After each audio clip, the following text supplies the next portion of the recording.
friends. Today's video is going to be a plan with me style video. I'm going to set up a spread in my new, I guess not really new. I've tried this last year, but my new journal. I'm using the teacher layout. I'm trying to use up some stuff I already have in my stash. So this is like a really old teacher layout type of dealio.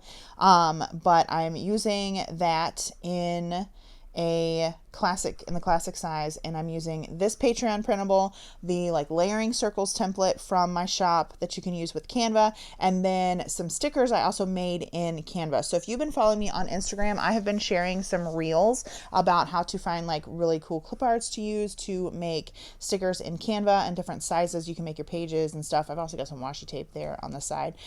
Different sizes you can make your I guess pages to make your, what am I trying to say? Make your clip art stickers, whatever.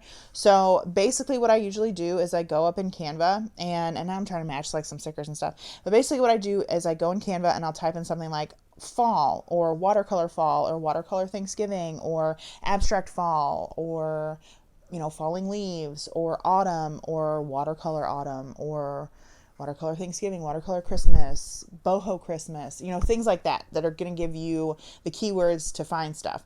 And then I will find some elements that I like. Most of the time, I have the pro account, which I will leave a link down below where you can sign up for a pro account. I definitely think it is something worth paying for. I would do it yearly and pay for it because it's a great resource for clip art if you want to make stickers and stuff.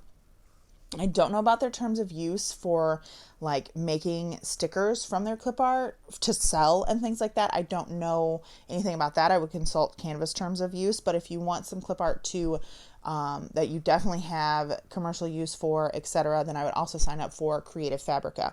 Sometimes they run like super really good deals where you can pay for a whole year. I signed up for like $1 a month for the first month or something like that, and then it was like $19 a month, which was a lot, but then I got a deal where it was like $80 for the whole year, so then I did that, and so that was really good. So I think that it's really worth it. That resource is really worth it there. So anyway, I will go and I'll find like some clip art elements, and then you can click on like the see more option, and you can see more by a certain artist, and then you can type in different keywords under that artist's like collection of clip art and find things that match. So that's usually what I do when I'm trying to make clip art sets for myself. I'm obsessed with stickers and stuff, so I just want to have all the stickers. So what I normally do when it comes to starting these journal spreads is I lay down washi in like 2 or 3 sections and then start making sticker clusters.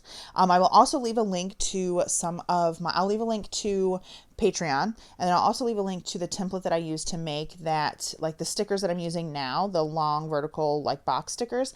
I have a Canva template for that. I have a Canva template for those layering circles that you saw, this here that I'm pulling from, and I have some other Canva templates for like various boxes and things like that. So I will leave a link to that down below.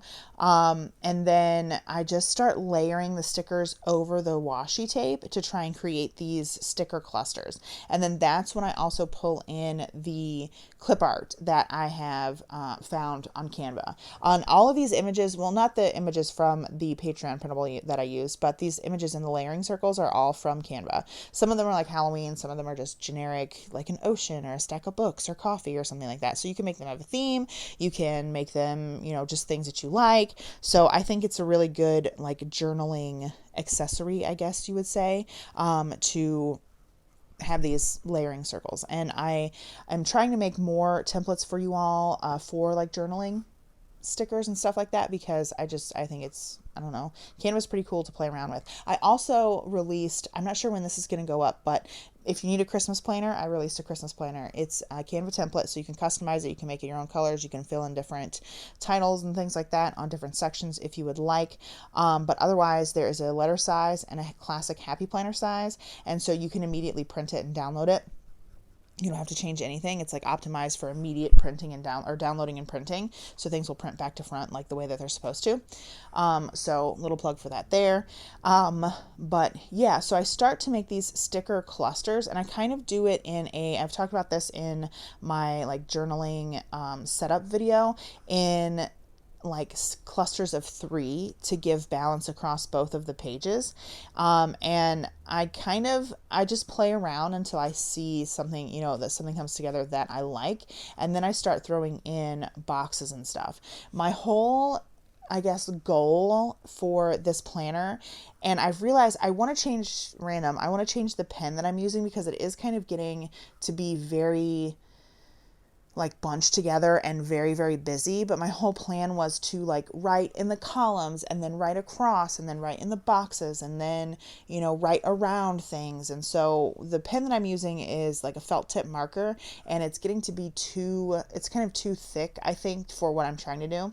I want to find like a 0.3 or a 0.7, probably a 0.7, like fine point, ballpoint type of pen. I love my friction pens, but I don't want this to erase. Like, I don't want this to eventually disappear, because it is a friction pen, and if I store these things in like a hot climate, then it's just gonna disappear. You know what I mean?